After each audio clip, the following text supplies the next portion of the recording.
क्या आप भी एक न्यू मॉम हैं? क्या आप भी ओवरथिंकर हैं? क्या आप भी अपने आप को अकेला महसूस करते हैं? तो आज हम इन्हीं टॉपिक्स पे डिस्कशन करेंगे। That is called postpartum. हाँ जी, आपने बिल्कुल सही सुना। आज हम पोस्टपार्टम पे बात करेंगे। इस टॉपिक पे बहुत सारे लोग बात करना ही नहीं चाहते हैं, या फिर अगर बात करते हैं तो सिर्फ सरफेस लेवल पे ही बात करते हैं। बट हम इस पे आज पूरी डिटेल में बात करेंगे। पोस्टपार्टम क्या होता है, इससे रिकवरी कैसे होती है, और इसमें क्या क्या चेंजेस आते हैं physically, mentally and emotionally. Hello everyone, this side Anshika Kapoor. Welcome back to my channel. How are you all? Hope you all are doing good. I am also doing good. So जैसा कि आप सब लोग जानते हैं, I am a new mom. I am a mom of 4 months old baby girl. जिन लोगों को ये नहीं पता है, प्लीज़ मेरे चैनल को सब्सक्राइब करें एंड मेरे साथ जुड़ें ताकि मेरी बेबी और मेरी जर्नी देख सकें। सबसे पहले जब मैंने बेबी डिलीवर किया, मुझे ना नेक्स्ट डे ही रिलीज़ कर दिया। तो जब मैं रिलीज़ हो गई, उस टाइम पे मुझे समझ में ही नहीं आया एकदम से ये क्या हो गया मेरे साथ। मतलब 9 मंथ से जिस चीज़ का मैं वेट कर रही थी, बेबी होने का, एक्चुअली मैं ना बेबी गर्ल ही मांगती थी भगवान से। 9 मंथ्स मैंने यही मांगा कि मुझे बेबी गर्ल चाहिए एंड वेजाइनल डिलीवरी के थ्रू ही चाहिए। एंड ऊपर वाले ने दोनों ही चीज़ सुन ली मेरी। तो अचानक से ना ये चीज़ मुझे मतलब एडजस्ट नहीं कर पाई, मैं ग्रैब नहीं कर पाई हुआ क्या। ऊपर वाले ने मेरी दोनों मुरादें पूरी कर दी। तो सबसे पहले तो मेरे लिए सब कुछ बहुत नया नया था। मैं फर्स्ट टाइम मॉम बनी हूँ एंड मुझे ना सबसे पहले मुझे बिलीव ही नहीं हुआ कि बॉय और गर्ल तो दोनों ही इक्वल होते हैं। बट विजाइनल डिलीवरी मेरा मतलब मैं चाहती थी कि मेरी विजाइना के थ्रू ही डिलीवरी हो, मैं सी सेक्शन पे ना जाऊँ। बट कहीं ना कहीं बैक इन द माइंड मुझे ऐसा लगता था कि शायद मैं नहीं कर पाऊँगी। बट हो गया, बेबी हुआ। तो उस टाइम पे मैं ना काफ़ी पेन में थी, मुझे पेल्विक पेन बहुत ज़्यादा था एंड मेरे को ना शिवरिंग भी बहुत ज़्यादा थी। तो जब मैं रूम में वापस आई, बेबी आया मेरे पास, मतलब मैं थोड़ी देर तो बहुत खुश हुई, बट उसके बाद मुझे ना मेरा पेन बढ़ने लगा एंड मेरी बॉडी, मतलब मैं खुद के कंट्रोल में नहीं थी मेरी बॉडी। मुझे समझ ही नहीं आ रहा था मेरी बॉडी में कितने चेंजेस हो रहे हैं। तो उस टाइम पे मुझे समझ नहीं आ रहा था। एक तो लोग आ रहे थे, गिफ्ट्स आ रहे थे, लोग आ रहे थे मिलने एंड बेबी रो रहा था, ऊपर से मैं दर्द में थी।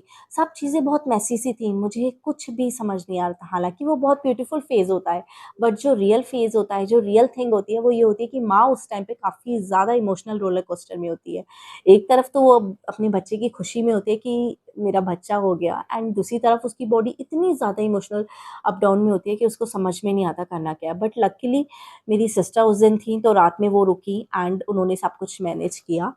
एंड जब मैं नेक्स्ट डे घर आई तो कहा कि मुझे मतलब बेबी की सारी रिस्पॉन्सिबिलिटीज़ वहाँ से मुझे आगे कैरी फॉरवर्ड करनी थी। हालाँकि मेरी मदर वहाँ रुकी थी मेरे पास, मैंने उनको रोका था कुछ मंथ्स के लिए अपने पास। बट फिर भी मेन रिस्पॉन्सिबिलिटी तो मेरी ही थी ना। तो मैंने धीरे-धीरे सब चीज़ें ली, बट साथ में मुझे बहुत ज़्यादा नर्वसनेस थी कि ये सब मुझसे हो पाएगा या नहीं हो पाएगा। बिकॉज़ सबको तो क्या लगता है कि ऊपर-ऊपर का सब दिखता है कि यार बेबी हो गया, अच्छा हुआ है, ब्यूटीफुल बेबी है, इसको तो सब कुछ मिल गया। But at the end back in the mind जो मदर के चल रहा होता है वो किसी को नहीं दिखता है। मदर उस टाइम पे क्या-क्या सोच रही होती है, उसकी पूरी आइडेंटिटी चेंज हो जाती है। वो एक रोल प्ले नहीं करती है, ऐसा नहीं है कि motherhood is a role play. Motherhood is totally a different identity. उसकी आइडेंटिटी चेंज हो जाती है, पहले वो जो थी वो नहीं रहती है। तो यही मेरे साथ भी था, जो मैं पहले थी मैं वो नहीं रही, अब मैं किसी की माँ हूँ।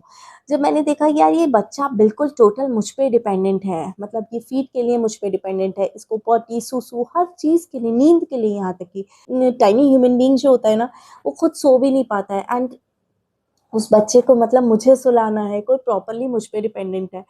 तो वो जब चीज़ें सारी हो रही होती है ना, साथ में अपनी बॉडी में भी चेंजेस आ रहे होते हैं, तो वो सब कुछ एक साथ ग्रैब करना बहुत मुश्किल होता है एक लेडी के लिए।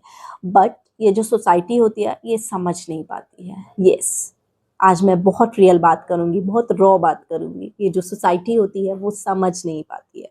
इनको लगता है हम माँ बने हैं, सब लोग माँ बने हैं, तुम कोई नया काम नहीं किया, तुम भी माँ ही बनी हो। और नॉर्मल डिलीवरी की है या सी सेक्शन की है, सब करते हैं। सी सेक्शन किया है तो दर्द नहीं झेला, ओह!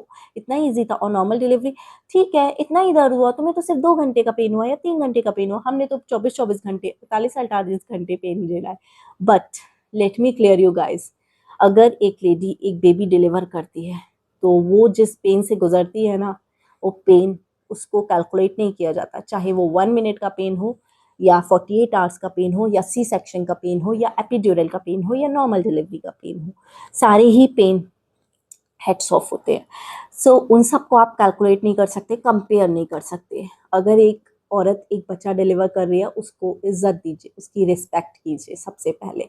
सेकेंडली, बच्चे का हालचाल पूछिए, साथ में मदर का भी हालचाल पूछिए, मदर की भी टेक केयर कीजिए, मदर का ध्यान रखिए। इस चीज़ में मैं काफ़ी लकी थी कि मेरे साथ मेरी मदर थी, कुछ टाइम तक मेरी मदर मेरे पास थी, 3 मंथ्स तक मैंने उनको अपने पास रोका था। तो कहते हैं ना कि पोस्टपार्टम एक ऐसा फेज़ होता है जहाँ पे एक औरत को अपनी मदर की ज़रूरत होती है अपना बच्चा पालने के लिए।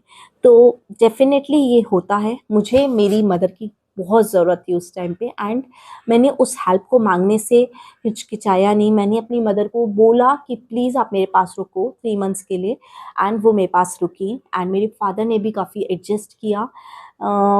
आई am very thankful to both of them कि उन्होंने मुझे उस जर्नी में सपोर्ट किया, वरना अगर वो नहीं करते तो शायद मैं अकेले जो करती, ऐसा नहीं है कि मैं अकेले कर नहीं पाती, करती कैसे ना कैसे मैनेज करती, बट येस बहुत डिफ़िकल्ट होता। तो thanks to my mother and father both, and most importantly my husband, जिन्होंने मेरा हमेशा सपोर्ट किया।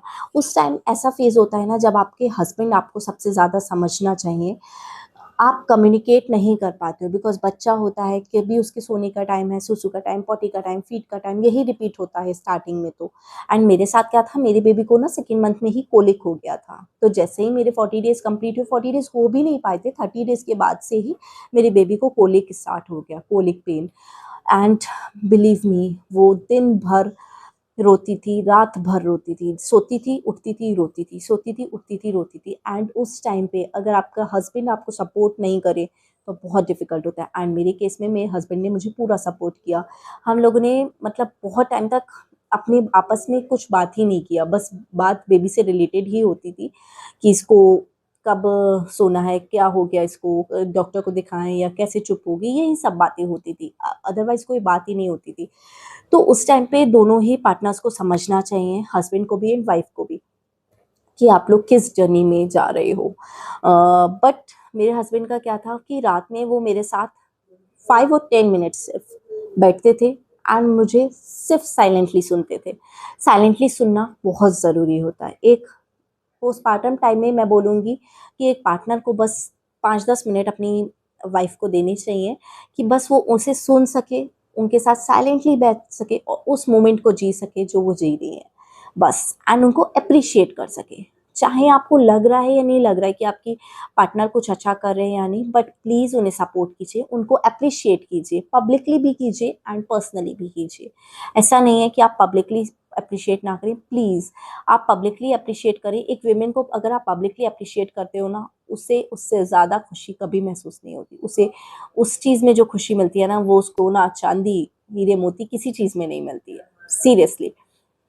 एंड तो फिर क्या हुआ कि स्टार्टिंग में मेरे साथ ये था कि मेरा हैवी ब्लीडिंग था, मेरा को ना काफ़ी ज़्यादा हैवी ब्लीडिंग था, मेरे को पेल्विक पेन बहुत ज़्यादा था एंड मेरे बेबी को साथ में कोलिक भी था। तो सारी चीज़ों को धीरे-धीरे हम लोगों ने एडजस्ट किया। मेरी बॉडी एकदम से तो सारी चीज़ें नहीं ले पा रही थी, बट फिर मैंने एक दिन ऐसा आया जब मैं काफ़ी ज़्यादा ब्रेकडाउन हुआ मेरा, मैं काफ़ी रोई। मैंने अपनी मदर से बोला कि मुझसे नहीं हो पाएगा, मुझसे नहीं हो रहा है।